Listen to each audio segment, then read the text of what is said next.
Dans la saga Jurassic Park, on a vibré avec Alan Grant, Ellie Sattler, Ian Malcolm et les autres. Mais après Jurassic Park 3 en 2001, plus aucune trace d'eux dans Jurassic World en 2015, ni dans Fallen Kingdom en 2018. Alors où étaient-ils pendant tout ce temps? Pourquoi ne sont-ils jamais intervenus face aux nouveaux incidents? Et que sont-ils devenus avant de revenir dans Jurassic World Dominion? Aujourd'hui, on va lever le mystère. Bonjour à tous, c'est Stormtreks Gaming, et aujourd'hui on se retrouve pour une nouvelle vidéo décryptage un petit peu courte, mais qui je pense sera nécessaire pour tous les fans de Jurassic Park et Jurassic World. Bon visionnage.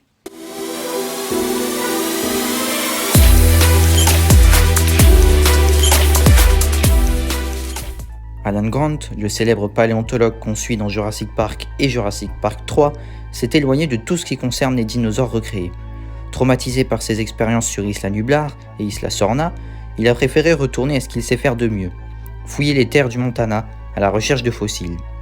Grant a continué ses recherches paléontologiques loin de la folie génétique et des sociétés comme InGen ou Masrani Global. Quand on le retrouve dans Dominion, il dirige un chantier de fouilles et vit toujours dans le souvenir de ce qu'il a vécu dans les années auparavant.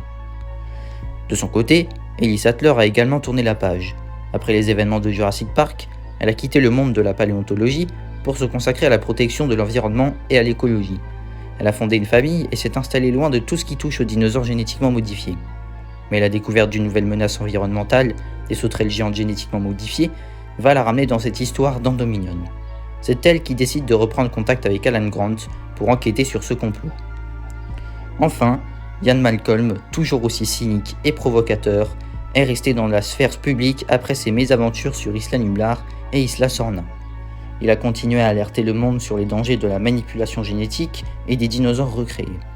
Dans Fallen Kingdom, on le voit brièvement témoigner devant le Sénat américain pour conseiller de laisser les dinosaures périr dans l'éruption volcanique de Nublar. Plus tard, dans Dominion, on apprend qu'il travaille pour Biosyn, non pas parce qu'il approuve leur méthode, mais pour mieux surveiller ce qui s'y passe à l'intérieur. En résumé, chacun d'eux a tenté de tourner la page à sa manière. Ils ont poursuivi leur vie loin de Jurassic World et de ses catastrophes. Jusqu'à ce que le retour des dinosaures dans le monde civilisé et de nouvelles menaces les force à reprendre du service. Voilà les amis, c'était ma petite info, ma petite vidéo décryptage sur ce que deviennent les personnages de Jurassic Park après Jurassic Park 3.